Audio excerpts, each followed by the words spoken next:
আপনি দায় নেবেন না, তাহলে সরকারে কেন গেলেন? আপনি সরকারে গিয়েছেন সিদ্ধান্ত নেওয়ার জন্য।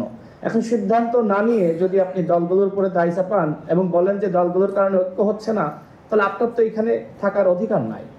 আপনি জনমত সৃষ্টি করে আপনার দাবিটা আপনি প্রতিষ্ঠিত করেন, কিন্তু জনমত সৃষ্টি না করে যদি আপনি এখানে ঐক্যমতের কথা বলে এখানে অন্যান্য দাবি তুলে আজকে একটা কনফিউশনের সৃষ্টি করেন, তাহলে তো সেটা কাজ করবে না।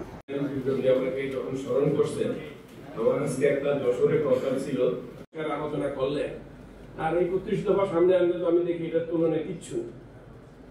কিন্তু আমরা একদিকে বলছি যে কালো টাকা এবং পেশি শক্তি মুক্ত নির্বাচন চাই, আর একদিকে যে নারী পেশি শক্তি কম বলে, কালো টাকা তার নাই বলে তাকে নির্বাচন থেকে বঞ্চিত করা হচ্ছে, তার যে ন্যায্য পাওনা দাবি তাকে সরানো হচ্ছে। তা হাউ কন্ট্রাডিক্টরি ইট ইজ আমাদের আকাঙ্ক্ষার সাথে।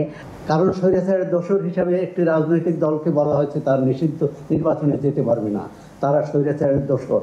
তাহলে যারা কওমি জননী উপাধি দিয়েছেন তারা কি স্বৈরাচারের দোসর নন?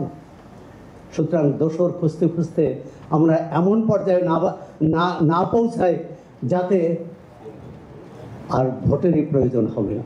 রাজনৈতিকভাবে আমি জনগণকে আমার পক্ষে আনা, আমার ভোট ব্যাংক বাড়ানো, আমি একটা অন্যকে খাটো করানো, অন্যকেও সংস্কার বিরোধী, বিচার বিরোধী, এইরকম একটা জায়গা তৈরি করা, এই ধরনের প্রচারণা করে আমরা বিপদে যাতে না করি। প্রশ্ন করি, ভাই ভোট হবে তো? এটা কোন ধরনের কথা? 4 মাস পরে ভোট, এখনো যদি মানুষ সন্দেহের মধ্যে থাকে তাহলে আমাদের ক্রাইসিস কি? আই এম হোপফুল দেশে নির্বাচন হবে। আর একটা কারণ হলো, আমি মনে করি প্রফেসর ইউনূসের ধান্দা নাই আর এবার ক্ষমতায় থাকা। আপনি আরো 10টা সমালোচনা করেন, অসুবিধা নেই, আমি নিজেও করি, কিন্তু উনি আবার ক্ষমতায় থাকতে চান এরকম আমি মনে করি না। সহজ কথায় যদি বলি যে আন্তর্জাতিক পর্যায়ে যারা বড় পক্ষগুলো আছে তারা তার স্বার্থের বাইরে কোনোদিন যায় না।